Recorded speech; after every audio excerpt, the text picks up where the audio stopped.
Guten Welcome to tonight's shiur, Motzei Shabbos, Parshas Tzav, going into Yud Aleph Nisan. And so we're going to start off with the Vort of the Rebbe, but first, this shiur has been dedicated by family Odds, the children, in honor of their parents, Reb Chaim and Mrs. Lillian Odds. So, starting off, as I said, with the Vort of the Rebbe. And this is going to be a little bit of a repetition of what I said this afternoon, Shabbos Hagodo. So my apologies to those who heard it already. So we have here what I find an amazing Vort of the Rebbe, and that is about lifting the kaira at Helach Ma'anya. So in the Hagodo, it says that you should lift the kaira when we say La Helach Ma'anya. Separately, we have Misalkin HaKairo by Manishtano. These are two separate things. And the Rebbe in his Hagodo points out that it looks like in the Shar HaKoilel got a bit confused between the two separate things. One is to demonstrate, to lift up the Kairo, to show this is the bread of poverty, which our forefathers had in Mitzrayim. The second one is to take away the Kairo and then to stimulate the children's wonderment. How come you're taking it away? We haven't eaten yet. So coming back to the one which we're focusing on Helach Ma'anya, of lifting the kaira, and we don't lift it, and nor do we take away the kaira by manishtana. What we do is we uncover the matzah by Helach Ma'anya, and then we cover the matzah. It's very much less dramatic. So that's why the kids don't say anything.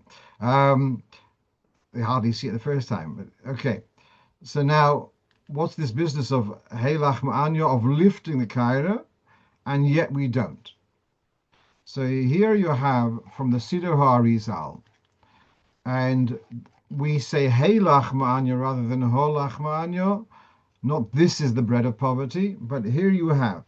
And as you can see, Hey has got to do with Milah. That's what Arizal is saying. It's got to do with Milah, and it's got to do with Zera. And when, just digress for a moment, when Rochel Imenu was barren for so many years, and then she looked around and she saw that her, grandmother-in-law, or Sarah, had previously been Sarai, and she was barren. And her name was changed to Sarah, and to the Hey, she became blessed with a son Yitzchok. Rivka has a Hey, Leah has a Hey. She, Rochel, does not have a Hey. And so she felt possibly that's what she's missing. And then she realizes that her maid, Bilah, has got a spare Hey.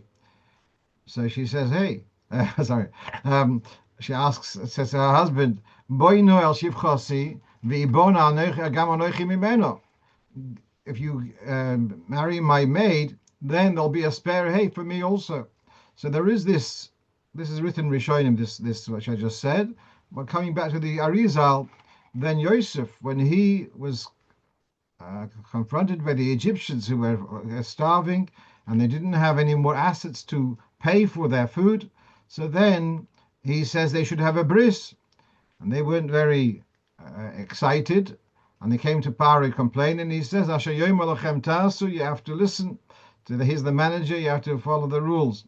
And so Yosef succeeded in giving the Egyptians a bris. Well, actually, that actually gave them a spiritual advantage. And so when it came after Yosef's passing, and the Egyptians were now in a position to enslave the Yidden, the fact that they had the merit of bris milah was actually to their advantage and to our disadvantage.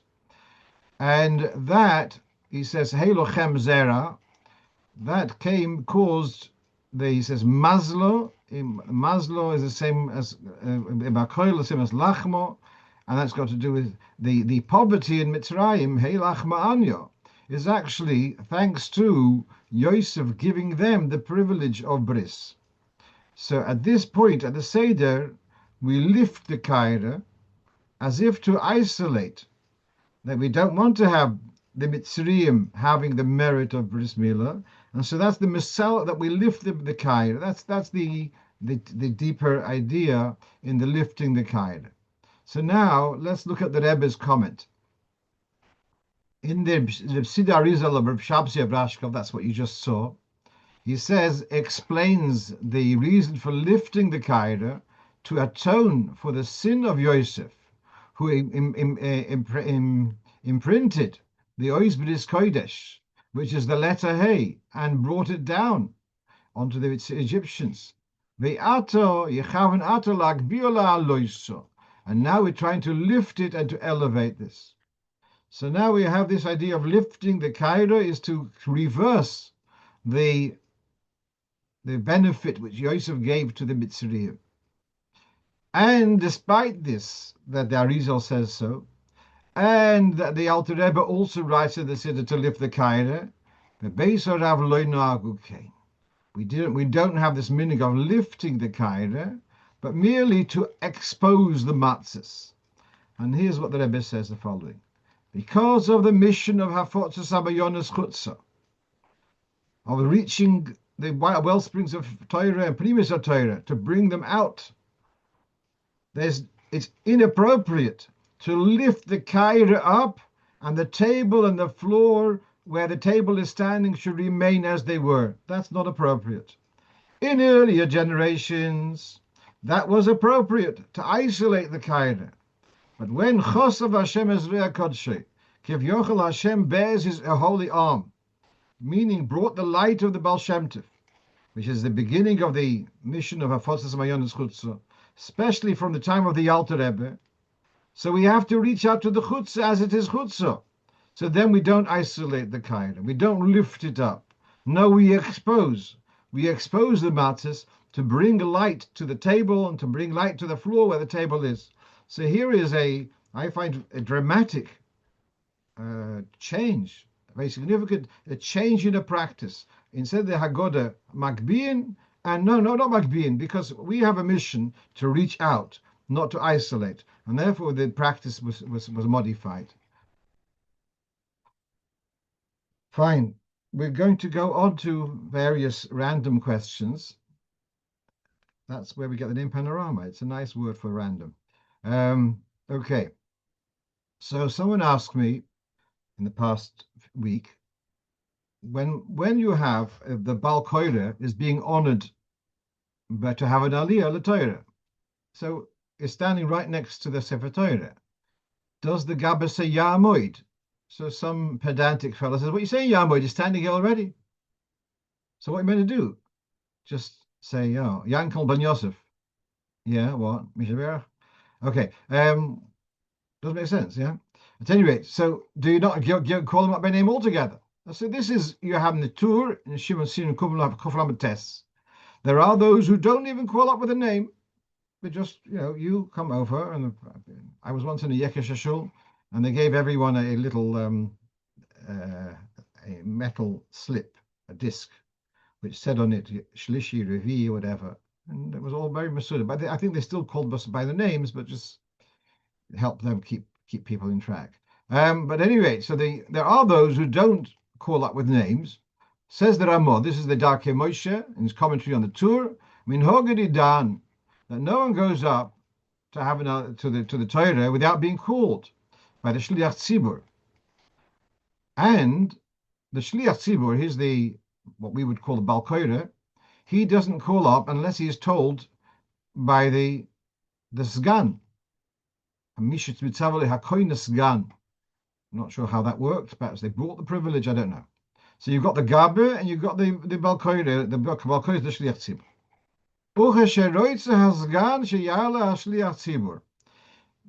If the Gabbai wants the Baal Korei to have an Aliya, he says to the Shliach Tzibur, arise. So he says Yaamod, and he gives him his name. So this Gan, the Gabbai, is telling the Shliach Tzibur la'alois. He's telling him arise or go up. So he's telling him Yaamod. So although pedantically you might say he's already standing there, but possibly we're going to say Yaamod is also a figurative, elevating to higher madrege, whatever, however you want to learn pshat. So, but you see, he does say Yaamod, and we know that. We've been around for a few years, and we've seen that what happens is you say Yaamod even though you're standing right there. I want to just mention in passing that my father, Alav Shalom, when it came to Hag ben Glila, he would not say Yaamod. He would say Mishaber. So that was on Shabbos. They wouldn't do a Yaamod for Hag ben Glila. It's a different type of thing. So it's a privilege, but it's not a Yaamod privilege. So to distinguish, he would. I'm sure he saw this from previous generations. Right. Let's go on to the next thing we have, and that is, can I leave Chometz in a sealed bag? It's become a fad in the last decade of sourdough, which is choviv b'yoser, and people are very concerned that they can't get rid of it and they have to start all over again. Can I have my sourdough wrapped in a bag, a black bag, and it's going to be written on it in Kiddush Levona Oisius? It's chometz, sold chometz, and I want to leave it in the corner of my fridge or my freezer. So I tell them no, that's not okay. And this picture on the screen is not of a sourdough. It's, as you can see, it's about 30 bottles of Scotch whiskey in various types of canisters. And they were asking, can they just cover them with a sheet? And the answer is no, that's not good enough. And that is because we have a halacha that if a goy leaves chometz in your possession on Pesach, you're going to have to put up a mechitza of 10 tefachim. There we have, this is from the Sefer Shnite Gabriel. It's written in Shulchan Aruch, Shin Simon Tov Mem, but that's talking about a guy who left a chometz in your possession and went off in his merry way. But we also apply that to sold chometz, and this is what he writes here. The chometz which is sold has to have a mechitza of 10 tefachim in front of it. And that will, just a curtain, a sheet, will not be enough, because you can just lift it and walk through it, etc., unless it's pinned down below as well as above. Okay, so just to throw a sheet over these bottles of whiskey would not be enough. Now, then we're coming to, then what about stuff in a bag in the freezer? Well, in the freezer, the fridge. Well, you don't have a thing of 10 tefachim, so it doesn't work. So now I want to share with you something which Shlomo Zalman is quoted in. There's a paper called Halichos Shlomo, which is written by his Talmidim. He says the requirement of 10 tefachim is if you're putting up a screen, a barrier, that has to be 10 tefachim. But if it's in a cupboard, the main thing is that there is a separation from the goy's stuff from your own stuff. Therefore, if the goy's stuff is in the regular place in your cupboard, in our case the fridge, together with your own stuff, so then there's no mechitza. And even if the cupboard is 10 tefachim high, but if it's accessible to you, because you got your own stuff which you're using, as in the case of the fridge and the freezer, that doesn't work.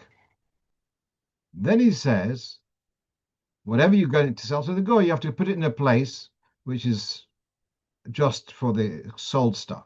But then he says the following, that if you put it in a separate cupboard, even if the cupboard is not 10, the doors of the cupboard are not 10 tefachim high, he says that's also okay. So I find it interesting. So he's saying if you lock up the cupboard, and this is where he's coming back to this opening statement, that the requirement of 10 tefachim is when it's a screen. But if it's a closed cupboard, he feels that that's enough, if it's just the chometz stuff.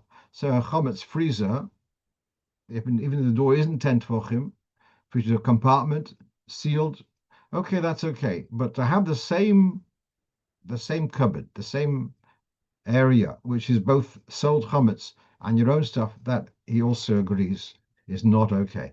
See there's a couple of chats here. I'm going to look at them now. So now, right.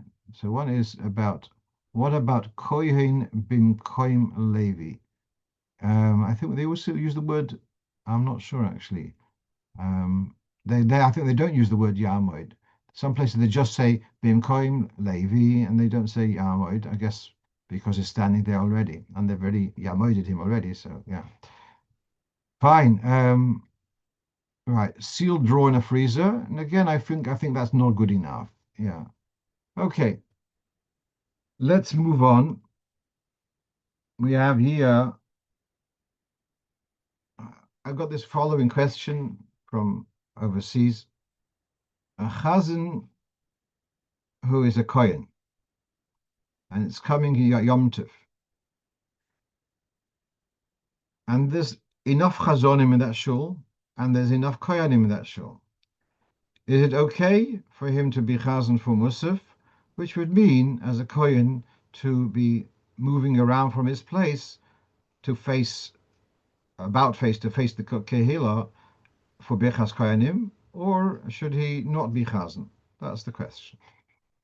So this is from Simon Kuf Chof Ches, Sif Lamed Gimel, and he says, Im yesh kohanim acherim. If there are other kohanim who are capable of giving the siyas duchening, even if you are, as a chazan, you're confident that you'd be able to resume your davening without confusion because you got siddur, you're not allowed to lift your feet to do bechas kohanim.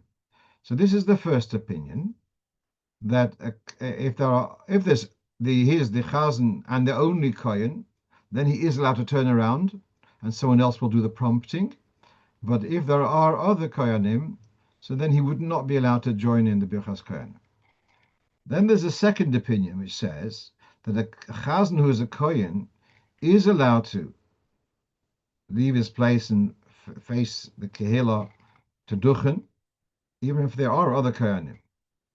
And the fact that he's moving from his place in the middle of davening, that doesn't matter because it's a devar mitzvah. And since nowadays we're davening from a siddur, therefore it's quite safe that he'll be able to resume sim sholem when he's finished. Therefore, it's in many places that a chazan who is a kohen will do birchas kohanim. Aval b'mokim she'ein minhag yesh linoi kisvara rishonim ki chein iker. So the primary guidance is no, that the chazan kohen should not be turning around. And I must say like this, that in Eretz Yisrael, I don't know about Sfardim in Chutz La'aretz, but in Eretz Yisrael, there's Birchas Kohanim every Shabbos, Mashachris and Musaf, someplace every day. And to say that a Chazan cannot join in Birchas Kohanim is effectively saying that a Kohen cannot be a Chazan. Cannot be a Chazan for Shachris, cannot be a Chazan for Musaf. Because if you follow that opinion, the first opinion, and therefore, possibly because of that, in Eretz Yisrael, it's commonly followed the second opinion, the Pri Chodosh, who says that the Kohen Chazan is allowed to join in Birchas Kohanim. In Chutz La'aretz, the opportunity of Chazonis is there a whole year round, and for Shachris, without Birchas Kohanim, and therefore I think the guidance would be better that he shouldn't be Chazan and let someone else do the Chazaning, because otherwise he'll have an issue of turning around, unless he's the only Kohen, which then he is allowed to turn around. So that seems to be from the Alter Rebbe, as I said, Simon Kuf Chof Ches, Sif Lamed Gimel. Let's move on to the next question, and that is also timely, because people are now, before Pesach, people spend money on new clothes if they have a need for them, and so is it a virtue to have a new fresh tallis, or perhaps it's a virtue to have a well-used tallis? Perhaps the more zeh shel mitzvah it's absorbed, the more perspiration and discoloration for years of Yegia shel mitzvah is a mile or a chsaron.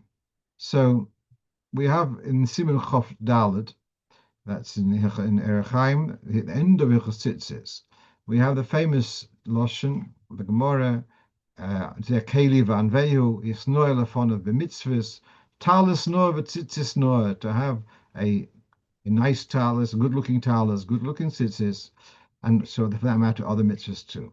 And therefore, yes, it should be the Tallis should be looking good in Gashmias. And that is covered to Hashem.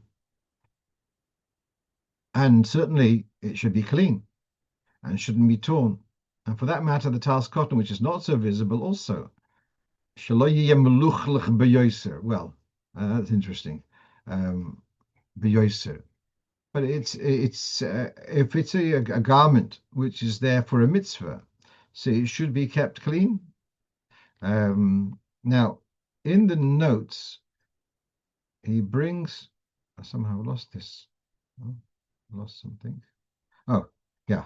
So here in the notes, he brings from the Taz, who didn't want to accept a new tallis as a gift because he felt he preferred his old tallis with all the tefillahs which he's davened, similar to the esrog, which has been discolored because so many people using it for a mitzvah. It says in the Chassam Sofer that the chashivas who gardume mitzvah. That's got an interesting lashon. Gardume mitzvah means when your tzitzis have been kind of snapped short, but they're still part of the mitzvah. Ach poshut sheyesh li zoya should be careful that it shouldn't be dirty and shouldn't be derech bizoyin.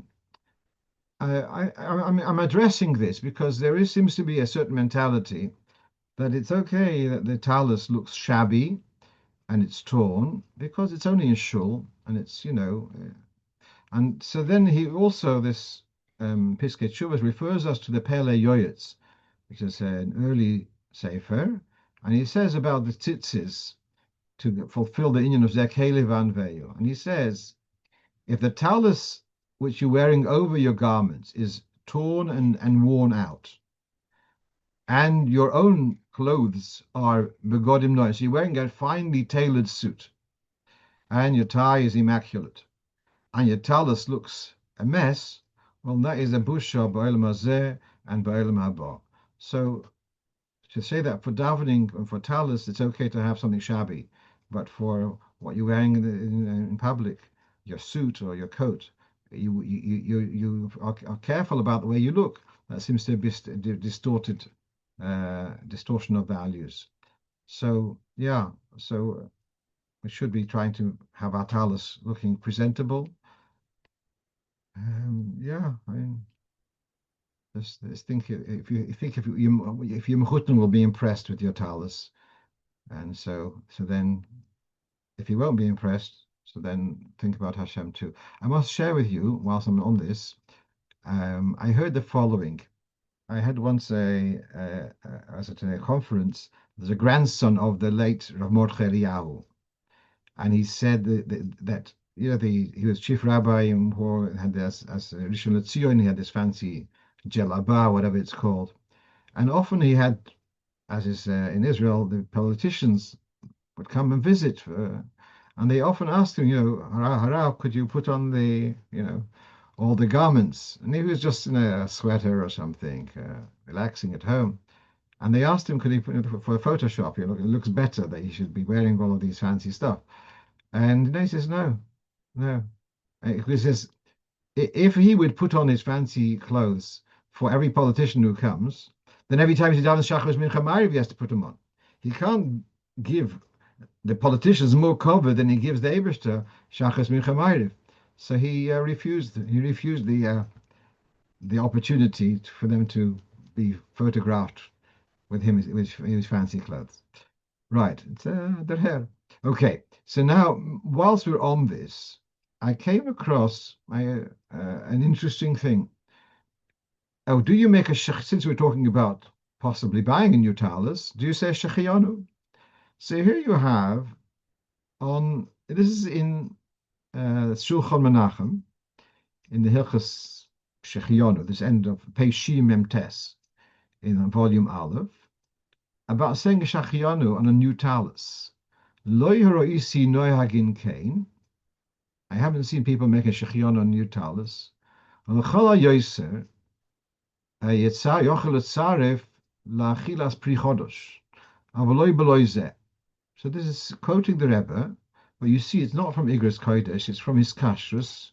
So it's some less authentic source, quoting the Rebbe, saying that you can't make a bracha shechion on new talis, but by Pri Chodesh. Now, I find this quite surprising because nowadays I find a problem with making a bracha on a Pri Chodesh in this part of the world where we've got stuff available the whole year round from different parts of the world. So there's no chodosh. Everything's available the whole time.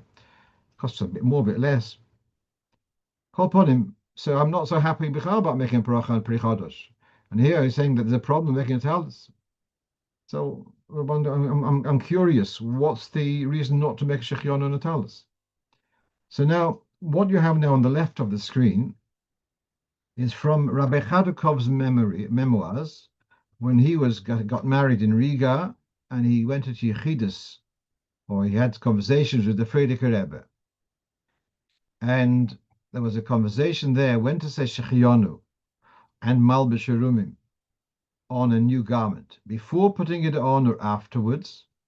And the Rebbe answered that Bichlal, by them, as in Chabad, it wasn't done to say shechionu on new garments. So that we know it's not common for us to say shechionu, possibly because it's not such a big deal. Then he says, the Frierdiker Rebbe says, on his chasana, when he put on a Shabbos de Kehitl, I presume that means a kind of shtreimel. So then his father said he should say shechianu. I don't know whether the kavanah was because shechianu on the new shtreimel, or it was in the fact that he's getting married. Okay, so this is from Rabbi Chadukov's thing. So not necessarily from the same source. We have here some kind of thing about not saying a shechianu on a new tallis. So I did a little bit more research over Shabbos, and now this is from the Sefer Tzitzis Halocha L'Maisa from Rav Yechon Gerari, and he writes here, L'minik Chabad is not, we don't say shechionu on a tallis, even a tallis godel. And this is a guidance of the Frierdiker Rebbe to our Rebbe, quoted by Rabbi Grona, who's quoted in Kvar Chabad in this issue. Now, what's the logic of not saying shechionu on a new tallis? So he quotes here from Rabbi Yukosil Green, Alav Shalom, in his biur. He put out 2-volume biur on Seder Birchanenin. He says possibly that is because here's a very interesting. You know, the Alter Rebbe published 2 versions of Birchas Hanenin, in addition to the Shulchan Aruch, which he didn't publish B'chayov. But he published earlier Luach Birchas Hanenin, and later he published the Seder Birchas Hanenin, and there are significant changes between them. And one of them is in the dinim of shechionu. If you buy a new piece of silverware, we don't say shechionu on kalim. What about new sforim? So in the earlier print, the Alter Rebbe had said that one does say a shechionu on new sforim. In the later print, he says you don't say shechionu on new sforim. So you buy a new sefer and you're very excited. You still don't say shechionu. Why not? So he says mitzvahs lav lehones nitnu. A mitzvah is done out of obedience rather than as an indulgence. And so Rav Green wants to suggest that this is the same thing over here, that the reason for not saying shechionu on your new tallis is because the tallis is primarily for a mitzvah rather than an indulgence. And that would be his logic for this shmua, the shame of the Rebbe, about not saying shechionu on a new tallis.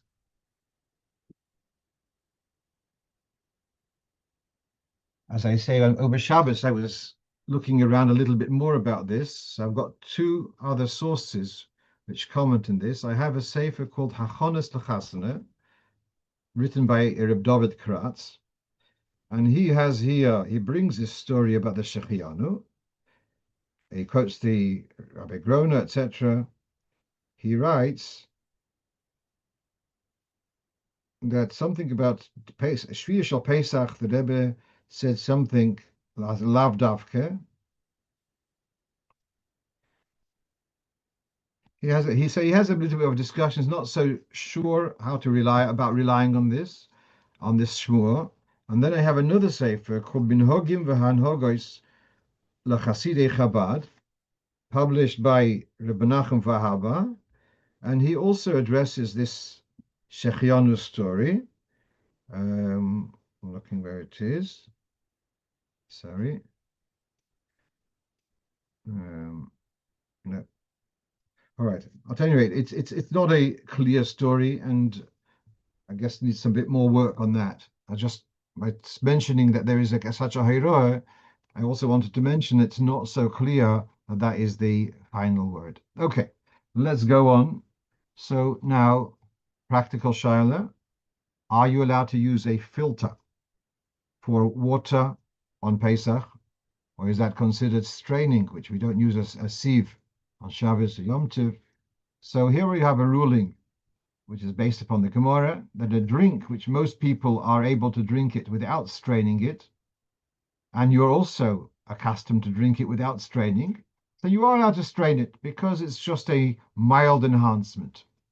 He goes into some detail. If you have milk which has got little bits of fat, since most people will drink it as is, therefore you are allowed to strain it if you yourself will drink it, would have drunk it without straining, so then you can strain it just to enjoy it that much more. Then he goes further and he says that you are allowed to use a strainer to strain fruit juice, obviously squeezed before Shabbos or Yom Tov, to remove the pulp, because most people, and you yourself, will drink the fruit juice with the pulp. So to strain it, to strain out the pulp, is considered a mild enhancement, and therefore you are allowed to do that on Shabbos and Yom Tov. I just want to point out that the Shmiras Shabbos Kochosa had the rare zchus of publishing his sefer in 3 editions, which were significantly different from one another. And in this is from the 3rd edition, as you can see, Madura Chadosha, and in his notes he says actually this is a change from what he'd written in his 2nd edition. There he'd said that you wouldn't be allowed to strain a fruit juice from the pulp, and in his later edition he took the view that you are allowed to, as I said, since especially nowadays actually the companies which produce orange juice, they can sell the stuff with the pulp and not lose the money and the volume of all that pulp, and they tell people it's more natural and people buy it. So yeah, so it's orange juice with pulp is considered quite drinkable, and therefore straining it would be allowed. And back to the water, obviously that is allowed. Okay, a fairly simple question. Someone's asking, are you allowed to? They'd heard something about not using scented candles for Shabbos. Why do people have scented candles? Probably like people use air freshener in or to make the room smell better. Maybe reasons why it's a challenge, and so they have a scented candle. So can you use scented candles for Neres Shabbos? So you do have in the Mishnah Bameh Madlikin, Bameh Ein Madlikin, and it does mention the Gemara perhaps about sori, which is a perfume or perfumed oil. So you wouldn't be allowed to use that for Neir Shabbos, for your Shabbos lights. The one reason is because of its strong fragrance. You might be tempted to put your finger in and take a bit of the fragrance of the oil and put it on yourself. And taking oil from a burning flame, from a burning lamp, is considered extinguishing because you're shortening its burning life. Another reason is because that this oil, this fragrant oil, had a tendency to fly, to jump, and that would cause a worry of fire, and so it might be tempting you to put it out. So those are 2 reasons given not to use a fragrant oil, lest you will partake of it, or lest it'll cause, it'll jump around. Neither of those apply to a scented candle, and therefore I remain that the pashtas there's no question at all. And if you wanted to use scented candles for Neres Shabbos, Neres Yom Tov, I think that's quite okay. It just brings me to mind whilst I'm speaking, someone came up with an idea of Hidur Mitzvah to use fragrant water for washing the hands of the Kohanim on Yom Tov before they bench Bechas Kohanim. And then that would make Birchas Kohenim a multi-sensory experience, because the Kohenim would be waving their hands, and the whole place would smell with this nice smell. And so they thought it was going to be a major hid or mitzvah. And then some Rabbanim said, no, you can't do that. You can't put on perfume on Yomtov because of Moilid. And so Lepoil, that was shelved. Right, let's move on. This was actually a very beautiful shaila. A Ger Tzedek asked me, could he make a siyum on Erev Pesach on the 53 prokim of Tanya? So I said yes, because I know that in Igros Moshe he talks about someone studied a Sefer of Novi, and he says if you learned it Be'iyun, so then you can make a siyum on the Sefer of Novi. And I don't think learning Tanya is anything less than that. Learn through the whole 53 prokim of Tanya, probably in a Mesudic way. So I said yes. But then I was thinking, does it make sense that a ger should make does he need to fast on Erev Pesach? Is he a b'choy b'chlal? Because he's as far as Peter Rechem b'Yisrael, his mother wasn't Jewish, so he's not Peter Rechem b'Yisrael. As far as Yerusha, when he's with a Geyer, he loses the affinity to be he's got cotton schneur, just doesn't have Yerusha, so he's not b'choy halocha. So why should he have to fast in the first place to have to make a siyum? So that was my reaction, but I didn't say anything. And I looked around and I saw actually here Piskachuvas he brings from Shevet HaLevi from Rav Osner. The Pashtus is Potter, but he says if he had been in Mitzrayim and he had been Megayer before Makas B'chayres, so he would have been saved. So then he has got reason to be grateful to Hashem for not having been punished in Mitzrayim. So that's his take, that perhaps he should be participating in the Tanna's B'chayres if he's a B'chayr. Although Rabbi Yashav says he doesn't need to, etc., etc. Okay, let's move on. I just shared it because I think it's such a beautiful child. Right, so we're on for point number 9. So this is a boy who's coming home for a Yomtov, and his parents, Chabad house, they don't have a daily minyan. They have on Mondays and Thursdays, but on the other days they don't have. And he's asking, he could get onto his bike, and within about a quarter of an hour, he'll be at another place, and he can daven there with the minions. So does he have an obligation to do so? See, it's interesting. So, in other words, what are the parameters that a person should be obliged to daven with a minyan?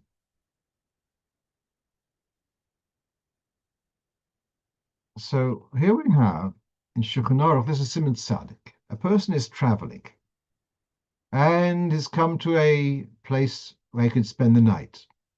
But if he pushes on another 4 million, another 4 kilometers, and then he'll be able to find a place where there is a minyan, and he'll find there a place to spend the night there. So then, if he could travel and get there in good time, that he shouldn't have to travel on his own, then he should. So he has to go out of his way. Sorry, he has to continue on his journey an extra daled million in order to be able to daven with a minyan. Then he says, if it's la'acharov, if it means to go out of your way, then you'd need to go at maximum, you're obliged a shiur of a mil, 1 kilometer out of your way, to daven with a minyan. Now, then the Alter Rebbe adds in brackets. This is what I found interesting. V'hu hadin hador v'yishuv, someone who's living in a built-up area within a mil, within a kilometer of a place where there's a minyan. So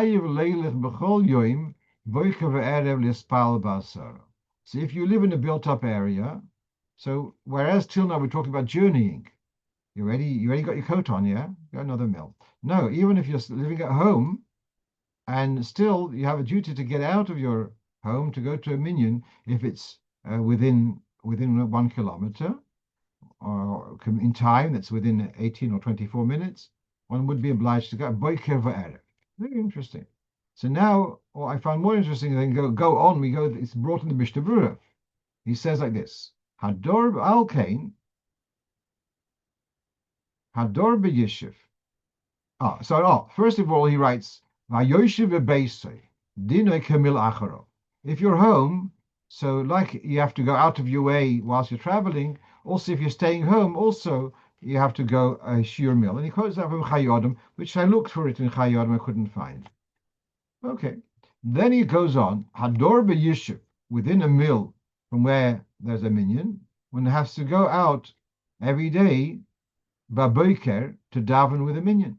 Avaloi ba'erev, because you don't have to go at night, baderech, b'shvil minyan. And then he finishes off, this is Toichachas Megula, rebuke for those people who are in a town and they couldn't be bothered going out to shul to daven mincha and ma'ariv. So before going to the Mishnah Berurah a bit more carefully, but what I see here is Mem Hey is quoting from Shulchan Aruch Hagraz. In other words, this is from the Alter Rebbe.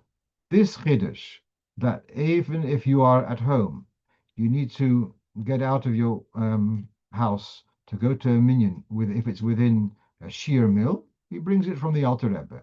But what I find interesting is that he changes, because the Alter Rebbe had said Boiker va'erev, and here the Mishnah Berurah had changed, and he says ba'erev you don't need to.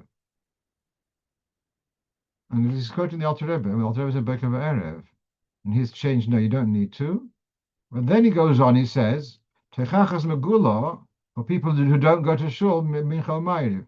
So I think he's differentiating whether you're living near, when your journey would have to go through countryside, and then he says you don't have to go for the evening, and whether you're living in built-up area, and then you should have to go. The same chiyuv applies in the evening. I think that's what he's trying to differentiate.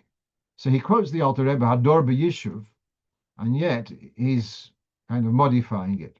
Okay, but meanwhile, we do have here fairly straightforward halacha that if the minyan is within a shiur hilach mil, which would mean, according to the Alter Rebbe, in Pesach, it's 24 minutes. That's how much you'd have to go out of your way to daven with a minyan. Now, we're discussing this afternoon in shul. What does it mean to go to the? Does it mean to go to the shul and be there whilst they say kedusha? It means no. It means actually to daven with the minyan. So it's, some people find this quite challenging to do this, but it means coming to the shul and being there on time, in enough time to be able to daven Shemona Esrei with the minyan. That's what it means tefillah vas lispal basara, to be there and answer kedusha. No, that's not exactly that. Just one more comment, and perhaps I've said this before. There is this thing of people coming late and skipping, and that's we don't skip, yeah. And now, coming late and rushing through davening, is that any better than skipping? I know that's more mashpia shaila. Is rushing davening more chassidish than skipping in davening? No. Okay. I have here Rabbi Naftali says he was an Ovel in Eretz Yisrael and he duchened every day. And so in Eretz Yisrael they do that, yeah. And Reuven Cohen's asking, Ovel and duchening. Okay, I don't know what the minhag is in Eretz Yisrael. Perhaps they don't have this. It's just Chutz La'aretz that in Avelis one doesn't do duchening. And then Rebbe Naftali is asking that didn't the Rebbe wear a new scarf with something the second day Rosh Hashanah? Yes. So the Rebbe did make a shechionu on a new garment, and that's why it comes to the Tallis. That's why I was so surprised. And that's this svara to say, as I said already earlier, perhaps the Tallis is called a beged shel mitzvah, and therefore, because a mitzvah's lav lehonis nitnu is in a way a disadvantage in relation to saying shechionu. Okay, sorry about jumping back to some earlier chats. Right, we have another few minutes. So now we have a few points about the Hagodo. So now, V'hi she'amda. At V'hi she'amda, we raise up the cup of wine. And because of this, we cover the matzahs. But why do we lift the cup at V'hi she'amda? So, kosav ha'rekeach, because so wrote the rekeach. So now, what did the rekeach actually write? So he writes the following: I, Elazar HaKotten, saw my father, Yehuda ben Koloinomus, that he would raise his cup by V'hi she'amda. And I asked him, And he said, that's the minhag of my fathers. Refishu medaber b'hatzolah, because it talks about salvation and it says kos yeshuos eso. So when it comes about salvation, kos yeshuos eso. All right, that is the rekeach. And now we have the Arizal. This is from the Siddur Arizal or of Shabsi. Kosav rekeach, that you should lift the cup here. Ki malchus, something, yikach kos brocha. Okay, I'm going to explain this now. Vehi shamdo, vehi refers to the cup. And the cup has got to do with the inyan of Malchus. And let's get a little bit deeper. Earlier we said, Baruch Shoyma Havtachos Yisrael. The Eibishter with Eden has a special relationship. And that awareness that we have this special relationship with Hashem, that is Vehi Shomda, that gave us the ability to withstand, to endure and prevail in all the challenging circumstances in Galus. That's Vehi Shomda. So there's Malchus and there's Zoh, or there's a Chosen and Kalo. The Chosen is the Mashpia, the Kalo is the Mekabel. And what we're saying is, we, Bnei Yisrael, are the Kalo of the Eibishter. And that's where we have that special relationship. And for that reason, we lift the cup. Reb Mendel Futterfass apparently had a minhag to say, V'hisha Omda, referring to the cup, as Ich Sidim Sagen L'chaim, and Verbrengen. But that's on the Chassidische level, and now on a Kabbalah level, the cup is Malchus, and that's got to do with Eden being a Mekabel, and the Eibishter is the Mashpia. And here, Arizal brings a remes to this relationship, where we have a posuk in the end of the Teichachah. V'yav gam zois, b'yoisum be'eretz oivehem, when they were, well, they will be in the lands of their enemies. Lo ima'astim lega'altim, I did not despise them, I will not despise them, lega'altim, not reject them, lechaloisom, to annihilate them, lehofa brisi itom, to annul my covenant with them. So he says the word lechaloisom is written without a vav. I think the Chometz, which is under the chof, should be under the lamed. And the pasuk should be also moved over. Lechalosom ksiv, that they are my bride. Hashem says, when they are in the Eretz Oivehem, I will not despise them, will not reject them, lechalosom, because they are my bride. So then we can then read into that when Vehisha Omad Oleinu, you know why they Omad Oleinu, you know why they wanted to harm us. Lechaloiseinu, because we are the Eibishter's Kalo. Shebechol Devadir, Eim Demoleinu, Lechaloiseinu, because we're the Eibishter's Kalo. That's why they hate us, because we have a special relation with the Eibishter. V'hisha Omdo, that special relationship, knowing that we have that special relationship with the Eibishter, that has given us the strength to withstand and to prevail despite all of the persecution. Nitain gedacht. So that's why we lift the cup, by V'hisha Omdo, because of that special relationship of Eden being the Eibishter's Kala. Two more points we have on our list, and one is, I may have shared this before, but it's something which is very special to me. The Hagodo is a commentary on 4 psukim. When a Yid brings Bikurim, and he says, Aram Yovid Ovi Vaneir Mitzraymo, and then the Hagodo takes each 2-3 words and corroborates this with a posuk. So the Tzemach Tzedek, Sifridik Rebbe says that his father told him that Tzemach Tzedek generally did not use Kabbalah Masis, that's practical Kabbalah, which can bring practical results. Nor did he use the concept of Shalos Cholam to ask for an answer to your queries in a dream. That's the Alter Rebbe would come to him, but that's a different thing. There's a thing of Shalos Cholam. However, once he was a young man, and he had a problem. In the Pasuk, in the Hagodo, it says, Vanitzak el Hashem Elokeinu, and he corroborates it, the Hagodo corroborates it with a posuk of Vayizaku. The Vayizaku Yisrael b'nei min avoda. So he asks, how can you bring a support from Zako to Tzako? These are two separate shorashim. And to explain the question, that zako means a cry of alarm. As in the modern Hebrew they use for an alarm, they call it azaka. We have to run here, raise, do whatever. Perhaps the word alarm comes from the word of arms. Pull out your armor, your arms to defend yourself. By Yazik Borok, Solution of Zako is a call to arms. Tzako is a cry of desperation. And this is the Tzemach Tzedek's question.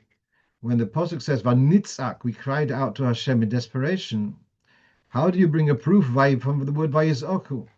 And in desperation, he made a Shalos Cholim. And he was told in his dream, look up the Zohar in Parshas Shmois, it's Daf Chof, and it says that Tzako, the Zohar asks this very question. And the Zohar says, Tzako v'zako in Yonom Echad. It's the same thing, Tzako v'zako. And you ask, what's going on here? He asks a question that Tzako and Zako are two separate shoroshim and separate meanings. And then the Zohar says it's the same. So is it the same or is it different? So what's the conversation here? So yours truly wants to suggest the following, that there is the Rebbe would talk very often about a Jewish farmer, and he plants seed. And Ma'amin Belikei Yisro v'Zereya. He plants seed like a Goyish farmer, lahavdil, but he plants seed with a prayer that Hashem will give him success. A Yid goes to a doctor, has an ailment, goes to a doctor. He has a tefillah. The Rebbe should give him a refuah. I went to a doctor, but he's that's the chitzonius. The pnimius is asking Hashem. So that's the zako, a call to arms, and tzako, a cry in desperation to Hashem. They are chaduhu, because although on the outside you are taking a zako, you're saying I have to do this, I have to do that, but bepnimius is actually a tzako. Hashem, look after me, send me a yeshua. Last thing which we have on our list is about the makas and about the minhag of some use their fingers. And I mentioned today, I heard from when some use the finger to pour out the wine, and also provide the three words of Dom V'Eish, and well, also Simus Oshin is like the three entities, and altogether you have 16 pourings, and that is relating to the sword of Hashem, called Yudvov Heichof, and that's the Malach, the angel, who is in charge with meting out revenge. So Yudvov Hach, reading out, and then see the next slide, you've got this name Yudvov Heichof is also used for Shmira, the sword for protection. And you take a look at the pasuk Ki Malochov Yetzav Eloch. So the last letters of those four words is Yudvov Heichof, that Hashem protects you. So this name Yudvov Heichof has got to do with, it's a sword, which is a revenge, and at the same time a protection. So that's the significance of pouring 16 times. Some do it with the finger. They use the finger near the thumb, which is called etzba, and that's because Hashem, the Mitzrim acknowledged etzba Elokim Hi. Others use the small finger, the kemitza, because that's the finger with which Hashem smote the Mitzrim. Why that finger? Well, possibly because by saying it's Hashem's small finger, kivyochel, that makes the miracle greater. Then yesh nergi mitam hayadu alahem, to pour directly from the cup without a finger, and that's where our minute comes from, pouring directly. Before finishing off on that, the acknowledgement of the Egyptian sorcerers to say etzba Elokim Hi was after makas kinim, with the lice, and they tried v'lo yochlu. The Chatumi Mitzrayim weren't able to produce the makkah of lice. They weren't able to replicate this, And Rashi tells us that because they don't have the ruchos do not have the ability to control something which is smaller than the size of a lentil. So I heard from Reb Nachman Yosef Wilhelm here, I'm sure he got it from somewhere. It says in the Gemara Gittin that the spirits, Ashmedai, etc., have webbed feet. Now, if you have experience of having webbed feet, you'll see that to pick up a small thing is difficult because you can't get it, you can't get the grip on it. And so the Shadim, they weren't able to import lice because it's so small, and then with webbed feet they cannot bring it together. So therefore, when they saw that some power is bringing them, Etzba Elokimhi, this is a godly, this is a divine finger. The fact that they are able to bring such small things must be that God has a finger, two fingers, whatever, to bring them together, to bring them over. So that's the why then they said Etzba Elokimhi. Now, coming back to our minhag of not using fingers, but instead, and before that, as we did the Havodim Hayinu today in Shul, I realized right after when we do the Marcus, then there's a whole discussion of Yosef Glili and Akiva, etc., of one marker and five markers, yeah, because Etzba and Beyad, it makes very much sense if you use your finger. We just talked about using the finger for the markers. Then it goes on. Oh, finger. Oh, 5 times as much, etc. Yeah, because Yad Hashem is 5 times a finger. So if they just use the fingers, the flow is better. According to our nusach, our minhag of not using the fingers, so the flow is only from the cup. Yeah. So now here we have in the Pri Etz Chaim, and the Pri Etz Chaim was written by Reb Chaim Vital, and he has a Talmud or Talmud of a Talmud called Rabbi Yaakov Yosef Tzemach. I think that was his name. And he also wrote other Sforim. We have a Sefer Nogid Mitzaveh, but he has notes on the Pri Etz Chaim. So Shomati Michocham Echad B'Shem Reb Chaim Vital Zal. When you come to the Makkas, we pour directly from the cup, not like those who pour with the finger. Possibly the reason is a remes that the Makkas come from Malchus, which is Kois Shel Brocha, Kanoida Midrush Harav Zal. So that's related before. We talked about the cup is called Malchus. It relates to Malchus, and to have the Makkas coming direct from the cup. That's the reason Al Pikabola Dafka you pouring directly from the cup. I had heard from a Shverel Vashalom that in the Rebbe's house, upstairs by the Frierdiker Rebbe's apartment, for the Makkas, it says you should have a Kli Shover. You should use because it's pouring off to Klipper. And that's why we don't use the wine, we pour it away. So there they used to have Negelwasser bowls. On the floor, they had bowls like Negelwasser bowls. So the main point here is whether it's broken, and the main thing is it's not choshev.